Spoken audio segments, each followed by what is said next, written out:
Welcome to Choice Classic Radio. Like us on Facebook, subscribe to us on YouTube, and help keep this show alive by donating at choiceclassicradio.com. For more of your favorite old-time radio shows, join us on our companion podcast, Choice Classic Radio Detectives, where we bring to you tales from the greatest detective shows the golden age of radio had to offer. And now, with 463 episodes made, broadcast on CBS Radio from 1942 to 1955, we bring to you The Whistler. Signal gasoline. Signal, the new gasoline you can prove is superior.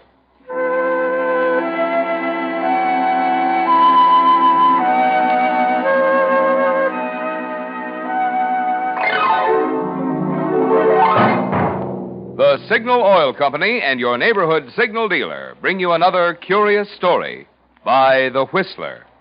Tonight, the man who died twice.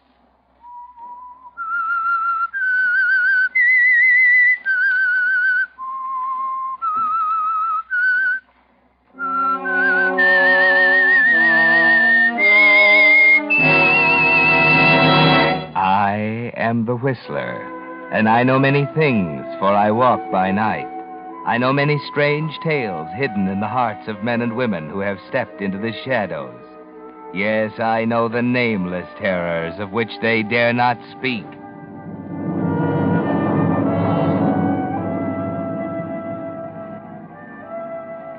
It wasn't until a year or more after his second death that the public learned the facts in the case of Stash Wilk, and made him famous posthumously as the man who died twice.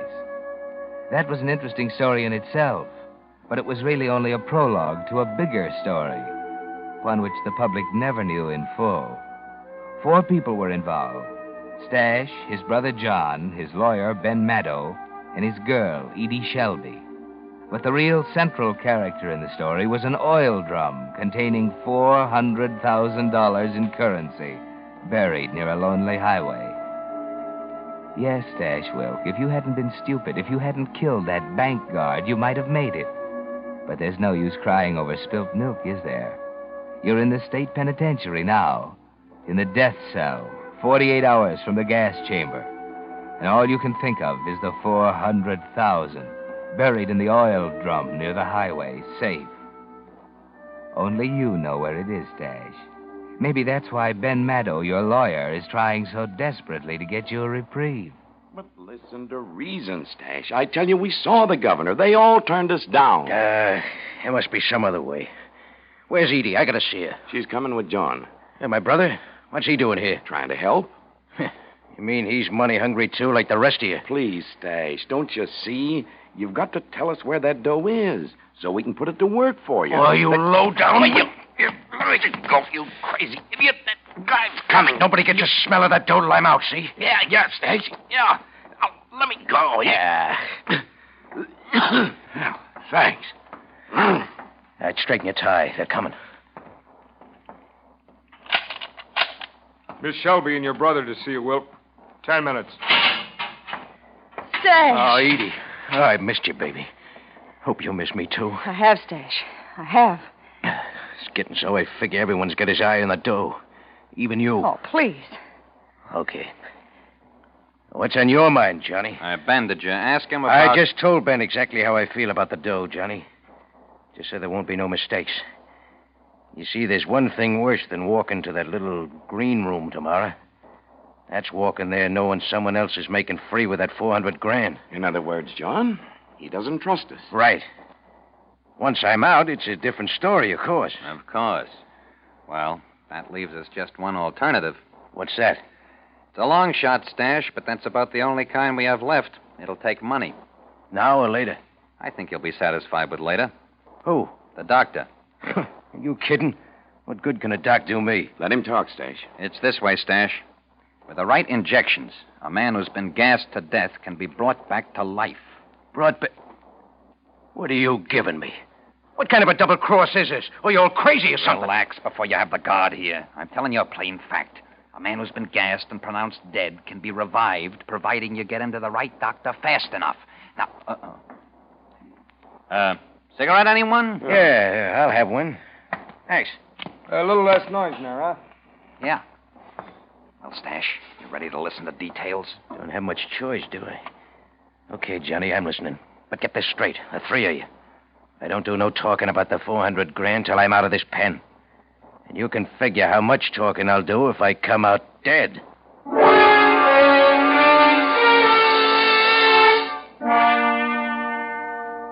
Yes, Stash, it's enough to make a man think, isn't it, with death staring him in the face.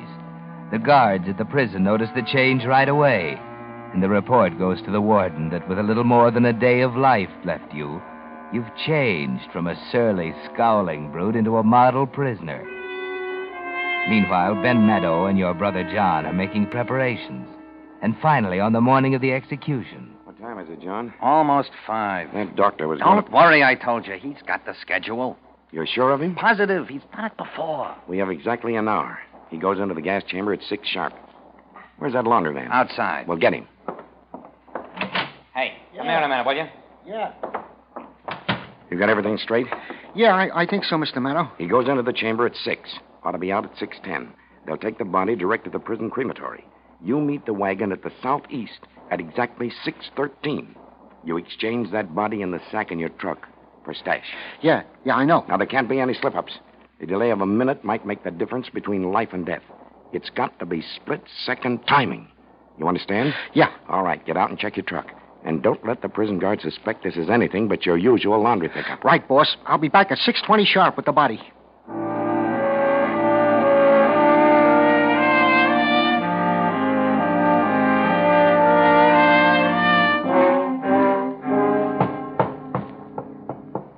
Laundryman. Good, I'll give you a hand. Right through here. Okay. Right here. On the table? Yeah. Yeah, here's your money. Thanks. Remember what I told you. Keep your mouth shut. Don't worry. All right, Doctor. Let's go.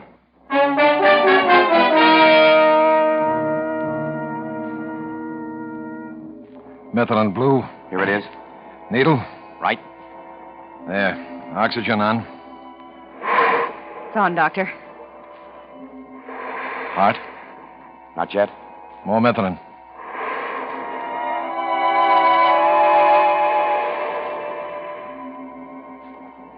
Heart. I don't know yet. I can hardly tell. Give me that stethoscope. Here you are. Let's see. Wait a minute.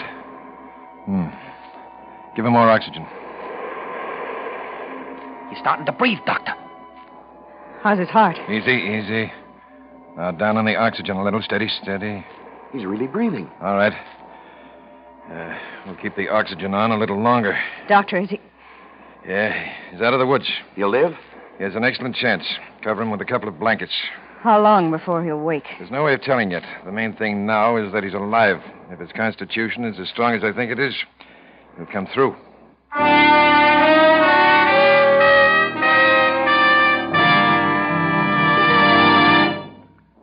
Ping. Remember that word? Ping. That's what cars used to do going up hills and on the getaway before the days of New Signal. The new gasoline you can prove is superior.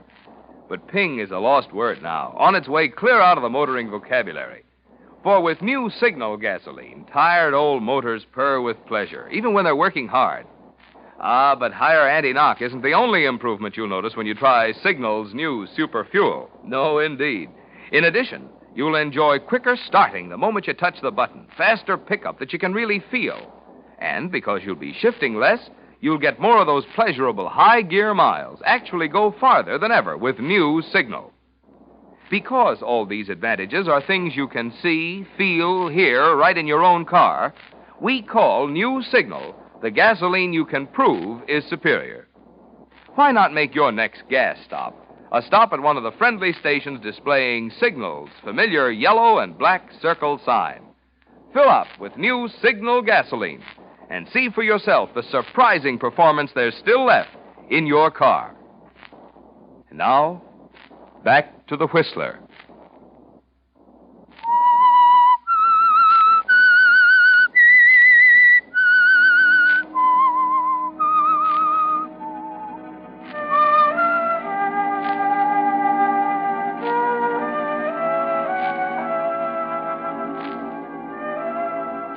$400,000 is a lot of money, isn't it, Stash? It brought you back from the dead. Paid for the split-second timing, the calculated accuracy, the medical exactness that turned a one-way journey into a round trip. You remember nothing from the time the paralyzing fumes surrounded you as you sat strapped in the gas chamber. Nothing except a feeling of strangulation, the sudden stabbing of a million knives at your chest, and then darkness, a limitless ocean of darkness in which you lost all sense of time and space and being. Then all of a sudden there's reality again. There's light coming in windows without bars on them. And Edie's here beside you. I can't believe it, Stash. Yeah, why not? I'm here, ain't I? Oh, I was scared. You were scared. And help me up, baby. Try out these pins of mine. Yeah. There. Ah. Think you can walk? Walk? Baby, I can fly. Watch. Oh, take it easy. I'm okay. Boys, he's walking. Huh? Hey, well, look at that. Not bad for a corpse, But huh? it's great, Stash. Hiya, fellas. Well, when we getting out of here? We're not getting out of here until we make sure there won't be a slip-up. What do you mean? We're going to find you a new face. Huh? A plastic surgeon, Stash. Now, wait a minute. It's the only way. Your picture's been in every paper in the country. You'd be spotted in 2 minutes if you left this house. Will it be much of a job? $30,000 worth. He must be good. He is. Okay, pay him. Let's get it over with. He wants it in advance. Well, lay it out. What's the matter? Ain't my credit good for $30,000? Hey, take it easy. We worked hard to get you this far, and we want to finish it, but we're broke. What are you giving me? What do you want? An itemized statement of how much it costs to buy your skin? All right, here it is. $5,000 each for the 2 attendants. $1,000 for the other stiff. $1,500. You'll get it back with interest. You know that. Sure. We trust you, Stash. Then what are you after? It isn't what we're after, it's what we've got to have. That $400,000, or enough of it to buy the plastic surgeon and then get us all out of here. But it ain't safe for me to go after it. You said so yourself. That's right, I did, but what about one of us? Or don't you trust us yet? Oh, I don't know. Let me think.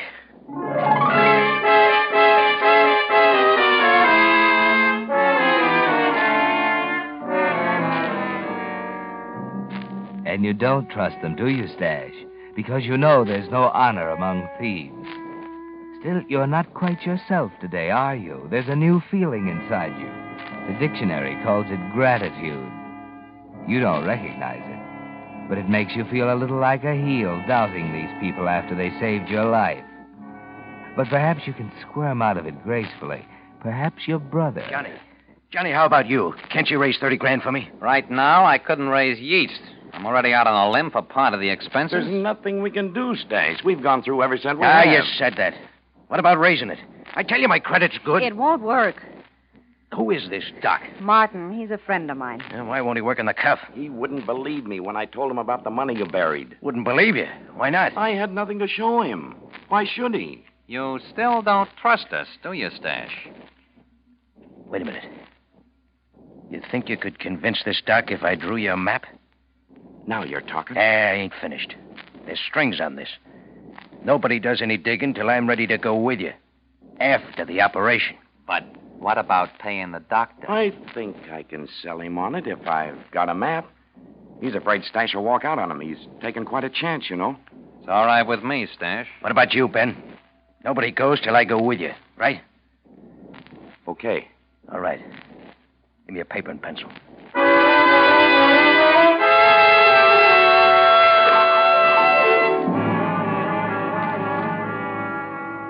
Then right at this point, on the left side of the highway, there's an auto club road sign. 20 yards from there, right on the line with this rock, you'll find an oil drum buried. See? Right there. You can't miss it. Thanks, Stash. Now, you better run out and wrestle up that Doc. I want to get... Ben. Get your hands up, Stash. Over against the wall. Hey, what's you going too, on? John. Edie, you're not going to let him do... Oh. So that's how it is, huh? That's how it is, Stash. I'll kill you, you little double-crosser. Get back to the wall, you... There. That's better. You always were hot-headed, Stash. She'll double-cross you, too, the little... I don't think so. He wouldn't understand. Edie and I were patient, Stash. We knew what we were waiting for, and now that we've got it, there's no need to tolerate you or your brother any longer. Ben, listen. You got $100,000 coming to you. Knock me and Johnny off, you just wind up with a murder rap. And 300,000 more. Don't forget that. Yeah, a lot of good that'll do you when you're walking the last mile. Hey, that's right, ain't it, Johnny? Not exactly. There's no crime in killing a man who's already been executed. No, Johnny. Not you, too. Look, Maddo, you're the boss now. I'm only suggesting you haven't much to gain by rubbing me out. Ben, he's right. We don't want to spend the future ducking the cops. That's no worse than ducking Johnny Wilk. For what? I'm not sore. All I want is my $100,000, and you'll never see me again. Ben, it's the best way for us. Maybe you're right. Maybe it is smarter. Step out of the way, John. Ben, don't. Ben, for heaven's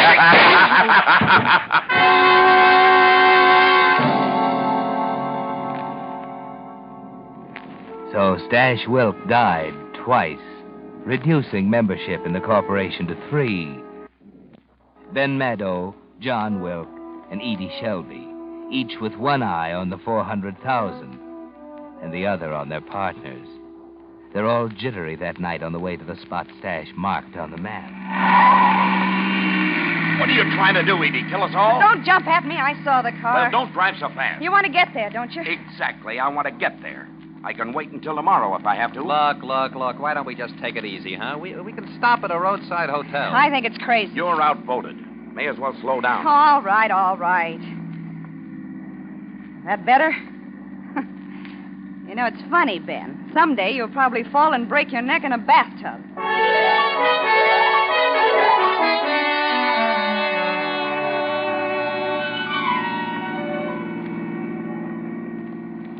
There's a place ahead. Pull in there, and I'll see if they have any rooms.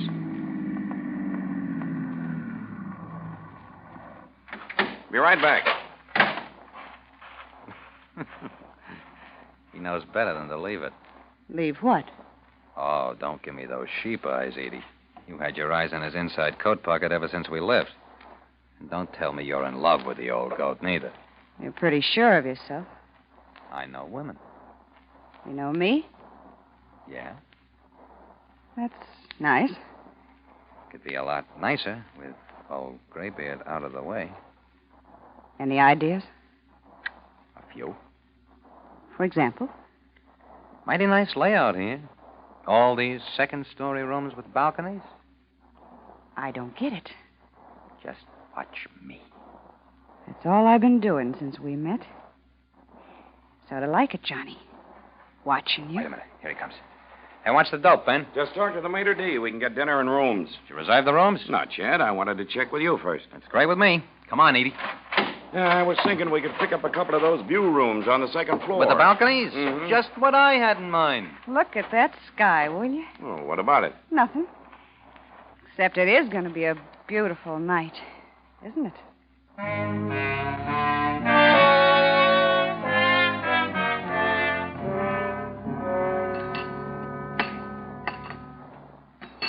Shall I serve some more wine? You, John? No, thanks. Mr. Maddow and I'll have some more. Yes, ma'am. Good. Now you're talking to me. There you are. Yeah. Will that be all? Yeah, that's all. Hey, wait. Just leave the bottle, huh? Yeah. Yes, sir. If you want anything else brought up, just ring. Yeah. How's about another glass, everybody? We got lots to celebrate tonight.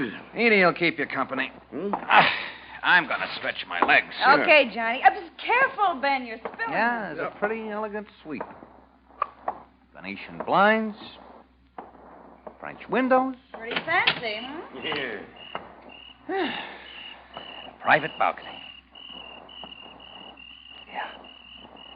Nice and private. Well, I'll see you two later. Sure you won't have another drink? No, thanks. Oh, by the way, Edie, you were right about it being a beautiful night. You two really ought to have a look outside. I don't know why, but that guy gives me the woolies, Edie. I'm beginning to think I shouldn't have listened to you. Oh, forget it, Ben. Tonight we celebrate, remember? Sure, that's right. What do you say we walk out on the balcony, huh? I'm comfortable here. I'm just... Oh. Knocked my glass over. It's all right, though. I emptied it first. Come on, Ben. A little fresh air will do us both good. Here, I'll take your arm. No. I feel fine. It is pretty out here, isn't it? You're pretty, Edie. You and me. We're going to have a great time, aren't we, huh? Why not? We'll have $300,000 to keep us warm, Edie. Anywhere we want to go, we go there. Anything we want to do, we do it, huh? I've been waiting a long time for a setup like this. So have I. Here. Oh, Ben, look. Right in our backyard, a deer. Yeah? Oh, that's nice. Oh, look at him, Ben. He's cute. Huh? I don't see anything. Here, get where I'm standing. Right by the rail. Huh? I still don't see anything. He's down under our balcony. You'll have to lean over to see him. You sure it's not an elephant? A little pink one? You're seeing things, Edie. Maybe we'd better go. Hey, God! What are you? Ah!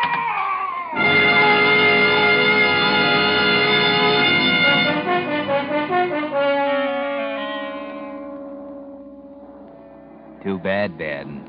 You turned your back once too often, let your guard drop for one fatal instant, forgot for a second that you were dealing with big leaguers, members of the 400 Grand Association. Of course, John and Edie testified the next morning before the coroner's jury. And, of course, the verdict was...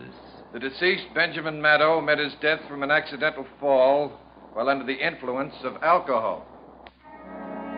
And, of course, the other guests of the hotel understood when Ben's fiancée and his best friend left immediately after the inquest.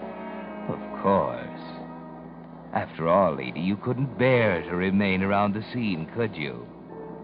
Not with Stash's $400,000 buried 50 miles away. We're going to have to be back there tomorrow. Huh? Why? We're not acting like a couple of grief-stricken friends. Somebody's got to claim the body. Yeah, maybe you got something. How much farther? About a mile. Oh, we'll be there soon. Not at the rate you're driving. Nice, isn't it?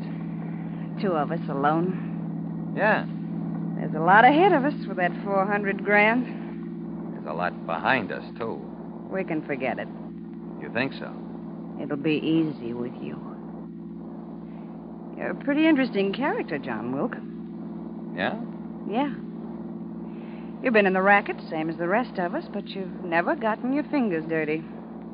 How come? I used my head, I guess. For example, see this road? What about it? That's where we're going. I'm using my head. I don't get it. You will? Why are you turning off the highway? This isn't the place. Johnny, what are you doing? Answer me, Johnny. There's nothing here at all. Stop, Johnny. You'll drive us over the edge. See what I mean about using my head, baby? Johnny, why are you getting out? Release the brake. Johnny, you can't. You heard me. Release the brake. All right.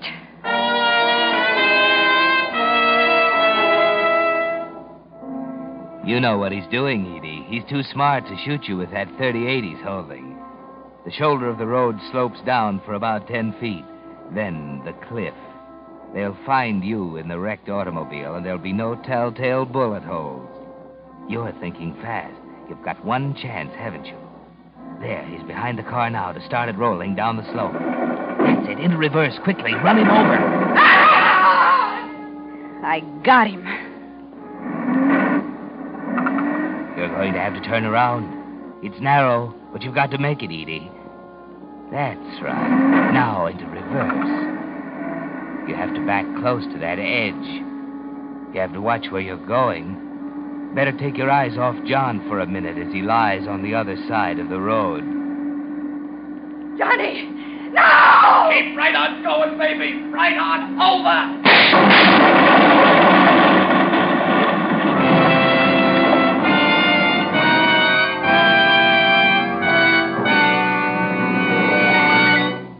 The Whistler will return with the strange ending of tonight's story in just a moment. Meantime, let's take a quick look inside the refineries where new signal gasoline is made. It looks like the movie version of a chemist's dream. For here are some of the most amazing devices ever known to science, where the atoms in gasoline molecules are actually separated, then put together in an entirely new way, creating an entirely new type super fuel. That's why New Signal isn't just a pre-war quality gasoline, not just an improved old-style gasoline, but a completely new post-war motor fuel. And that's also why New Signal is packed with amazing new power and performance that's so immediately apparent you can feel it, see it, hear it. Whether you're driving a 1932 Ford or a 1942 Cadillac, you'll know New Signal is the gasoline for your car the moment you step on the accelerator and feel that old motor get young again. That's why we urge you to let just one tankful of New Signal gasoline talk for itself. Let its quicker starting, faster pickup, higher anti-knock, and longer mileage demonstrate in your car why New Signal is actually the new post-war gasoline you can prove is superior. And now, back to the Whistler.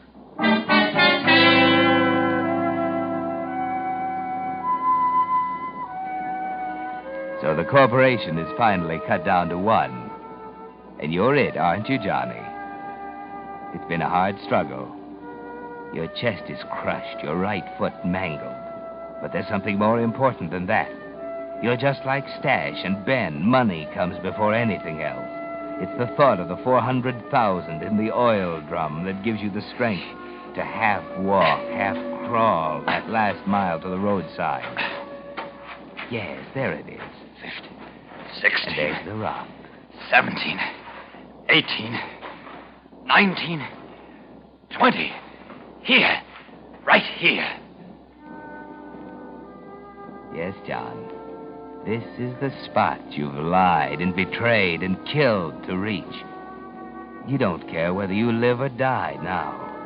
All you want is the sight of those greenbacks, isn't it? You look for something to dig with, a stick or a sharp stone. There's nothing. So you dig with your fingers, claw at the dirt, forget the pain in your hands. Every breath feeling as if you've inhaled a load of razor blade. But at last you reach it. The oil drum, just as Stash had said. The top comes off easily. There. Now. Can't feel it. Light a match. Now. What's this? Where's the... Empty. No. No, I'm wrong. It can't be. Here. A piece of paper. Just like Stash. Must be another map. The dollar bill. Map. It must be a map. Sure, he's written directions. Whoever's double-crossed me, keep this buck for your trouble. The rest of the 400 grand, I leave to the worm. Stash. Oh, no.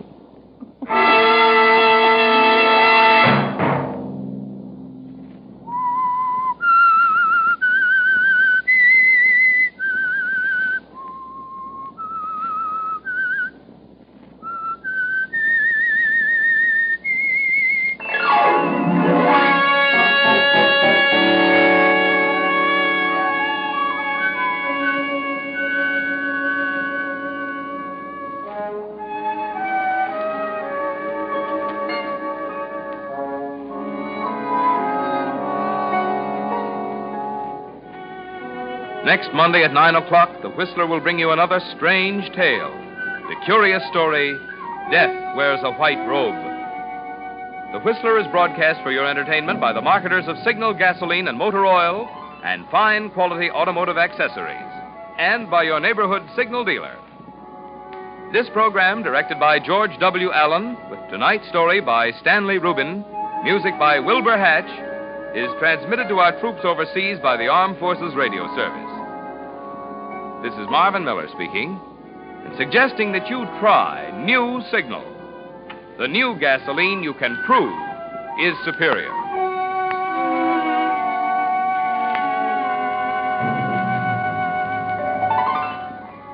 This is CBS, the Columbia Broadcasting System.